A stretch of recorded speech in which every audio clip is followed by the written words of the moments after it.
کیا ہے جب یہ میدان کربلا سے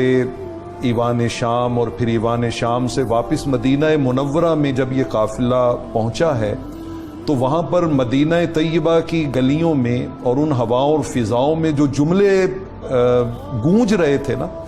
ایک دفعہ تو وہ جملے گونجے تھے نا، طلع البدر علینا من ثنیات الوداع، لیکن آج جو مدینہ طیبہ کی فضاؤں میں جملے گونج رہے تھے وہ امت کو قیامت تک یاد رکھنے چاہیے۔ ہر ایک کی زبان پر تھا، ماذا تقولون ان قال النبی لکم، اے لوگو قیامت والے دن جب آقا علیہ الصلوۃ والسلام نے اس واقعے کے بارے میں تم سے پوچھا تو تمہارے پاس اس کا کیا جواب ہوگا؟ جب آقا کہیں گے ماذا فعلتم وانتم آخر الامم، یہ تم نے کیا کیا کہ تم تو آخری امت تھے اور میں تمہیں بار بار یہ کہہ کے آیا تھا اذکرکم اللہ فی اہل بیتی، اذکرکم اللہ فی اہل بیتی، اذکرکم اللہ فی اہل بیتی، تو میرے اس سارے سمجھانے اور بتانے کے باوجود تم نے یہ کچھ کیا ہے۔ مجھے تاریخ ابن عساکر سے وہ جماعت صحابہ یاد آ رہی ہے جو ملک روم میں جنگ کے اوپر گئے ہوئے تھے، اور وہاں پر انہوں نے جب ایک جگہ سے گزرے تو انہوں نے دیکھا کہ جو ان کا معبد خانہ ہے، عبادت گاہ ہے، اس کے ساتھ ہی ایک دیوار کے اوپر ایک تحریر لکھی ہوئی تھی، اور وہ تحریر یہ تھی کہ اترجو امت محمد صلی اللہ علیہ وسلم شفاعت محمد بعد ان قتل الحسین، حسین علیہ السلام کو شہید کرنے کے بعد بھی کیا امت اس بات کی امید رکھتی ہے کہ اسے حضور علیہ السلام کی شفاعت ملے گی؟ انہوں نے کہا کہ یہ تحریر یہاں پر کس نے لکھی ہے؟ تو وہاں کے جو عیسائی علماء تھے انہوں نے کہا اللہ کی عزت کی قسم یہ تحریر اس دیوار پر 300 سال پہلے کی لکھی ہوئی ہے، 300 سال پہلے کی لکھی ہوئی ہے۔ اور آقا علیہ الصلوۃ والسلام نے تو آپ دیکھیے نا، آپ غم حسین علیہ السلام میں رونے کی بات کر رہے تھے تو آقا علیہ الصلوۃ والسلام تو ابھی 4 5 6 سال کے بچے ہیں، تب سے بیان کر کر کے آپ کی آنکھیں اشک بار ہوتی تھی، اور تب سے جو ہیں، اور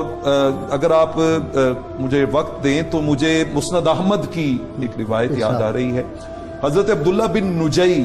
رضی اللہ تعالیٰ عنہ کہتے ہیں میرے والد گرامی حضرت نجی نے بیان کیا، اور یہ حضرت مولائے کائنات علی شیر خدا رضی اللہ تعالیٰ عنہ کے وضو کا اہتمام کرنے والے اور آپ کے پانی کا اہتمام کرنے والے خادم خاص تھے۔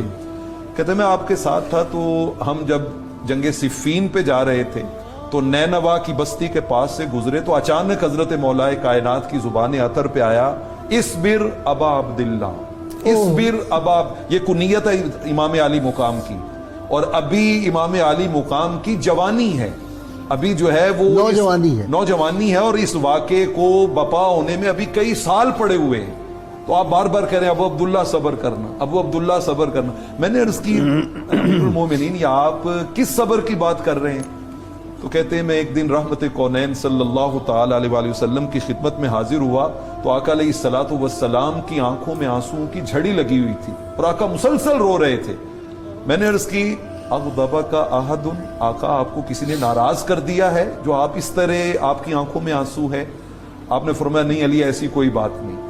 میں نے عرض کی حضور ما شان عینیک تفیضان، پھر یہ آپ کی آنکھوں میں مسلسل آنسو کیوں بہ رہے ہیں؟ تو آقا علیہ الصلوۃ والسلام نے فرمایا کہ علی ابھی جبرائیل یہاں سے اٹھ کے گئے ہیں اور انہوں نے مجھے خبر دی ہے کہ میرے نور نظر لخت جگر حسین کو فرات کے کنارے میں شہید کر دیا جائے گا۔ اور آخری جملہ اس کا بڑا خاص ہے جس سے مطلب سمجھ آتی ہے، آقا نے فرمایا لم املک عینی ان تفیدا، فرمایا یہ آنکھیں میرے کنٹرول میں ہی نہیں ہیں،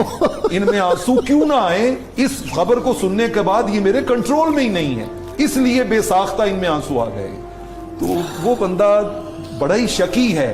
کہ جو آقا علیہ الصلوۃ والسلام کی اس سنت کے فیض سے محروم ہے، وہ بہت بدبخت اور بد نصیب ہے۔